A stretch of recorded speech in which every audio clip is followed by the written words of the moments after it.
I'm 96 years old. At this age, life feels very different than it did at 40 or 50. Time moves faster. People around you change. The room gets quieter, and your own body reminds you every day that every choice you make now carries more weight than it used to. At this stage, life is no longer just about adding years. It's about adding life to the years you still have.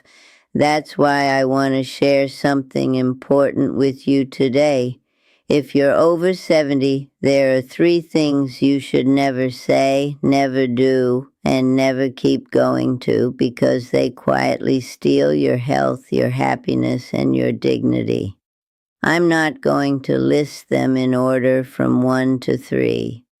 I'm going to start with the one most people ignore, then move to one that's deeply physical, and end with the most important one of all, the one I wish someone had told me much earlier in my life.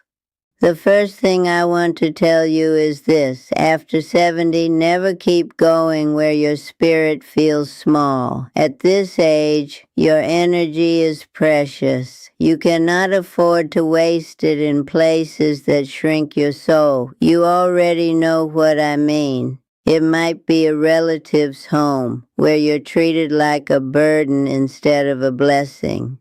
It might be a social group where the main activity is gossip, complaining, and tearing other people down. It might even be a community or circle you've been part of for decades, but every time you leave, you feel more tired, more discouraged, and more invisible than before. When you were younger, you might have endured it to keep the peace, to maintain appearances, or because you felt obligated. But after 70, the cost is too high. Every time you sit in a room that steals your joy, you're spending one of the limited days you have left on earth feeling smaller than you really are.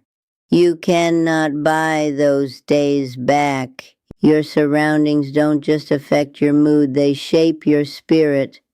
And your spirit in turn shapes your health. There is plenty of research now showing that older adults who have positive, supportive social environments tend to live longer, recover faster from illness, and keep their minds clearer. You don't have to be a scientist to feel this. You already know the difference between leaving a place feeling lighter and leaving feeling heavy. So before it's too late, give yourself permission to step away from places where your soul is dimmed and spend more of your remaining time where you feel seen, valued, and alive. The second thing is this. Never keep doing the things that break your body just to please other people. You have already spent decades working, serving, lifting, carrying, helping, and putting others first. You have already paid your dues. At this age, the worst mistake you can make is to ignore your body's signals just because you're afraid to say no. Maybe it's carrying heavy bags because you don't want to bother your children or grandchildren. Maybe it's staying on your feet for hours at a family gathering, even though your back is screaming for you to sit because you don't want anyone to think you're weak or lazy. Maybe it's eating food that you know upsets your stomach, raises your blood pressure, or makes your blood sugar spike just because someone made it with love and you don't want to offend them. Listen carefully to me now. At this age, your body is your only permanent home. You don't get a replacement. If you damage it now, recovery is slower, harder, and sometimes not possible. People who truly love you will respect your limits. They will understand if you sit when you need to sit, if you ask for help, if you choose not to eat something that makes you unwell. And those who don't respect your limits, They don't get to decide how you live the last chapters of your life. You are not a burden for protecting your health. You are wise. Every time you say no to something that harms your body, you are saying yes to more days of independence, more days of laughter, and more mornings where you wake up with less pain and more strength. Now we come to the most important one, the first in meaning but the last I want to share with you. After 70, never say words that close your own doors to life. At this age, your words are no longer just small comments. They become instructions to your mind, your body, and your spirit. When you say, "I'm too old for that," your brain believes you and stops looking for ways to adapt. When you say, "It's too late for me," your heart quietly stops making plans. When you say, "I can't," your muscles and your will stop trying. I have seen people in their 90s learn new skills, travel to new places, make new friends, and start new hobbies, not because they had more energy than everyone else, but because they never repeatedly told themselves they were finished.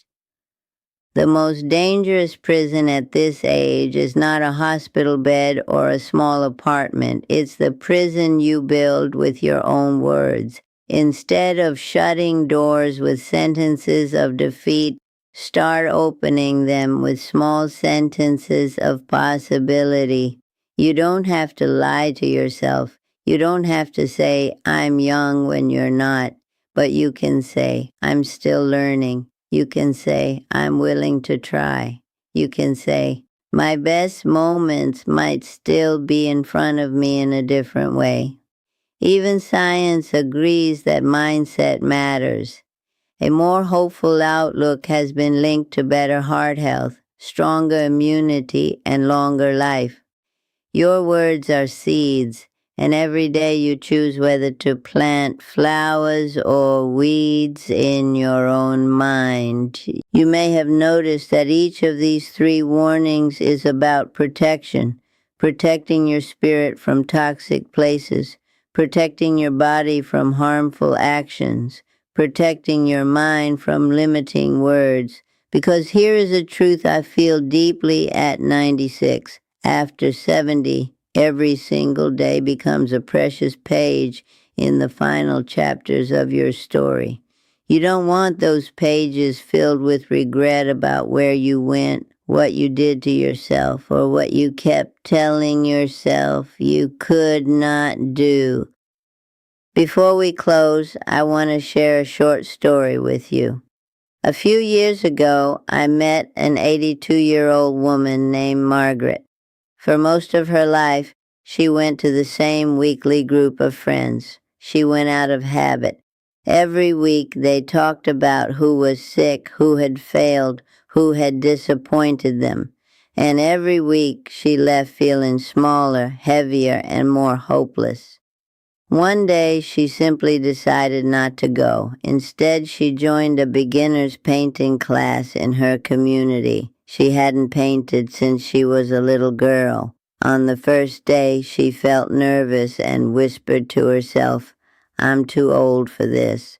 The teacher, a man in his 60s, heard her and gently replied, "You're just in time." 3 years later, some of Margaret's paintings were hanging in the local library. She said to me, "I wish I had left that old group 20 years earlier." My friend, you do not need 20 years to change. You only need today. So I want to ask you, which of these 3 will you start with? Will you stop going to the place where your soul feels small and start going where you feel alive? Will you stop doing the things that break your body just so others won't be uncomfortable and begin honoring your limits? Or will you begin changing your words from "I can't" and "it's too late" to "I'll try"? and I'm still here.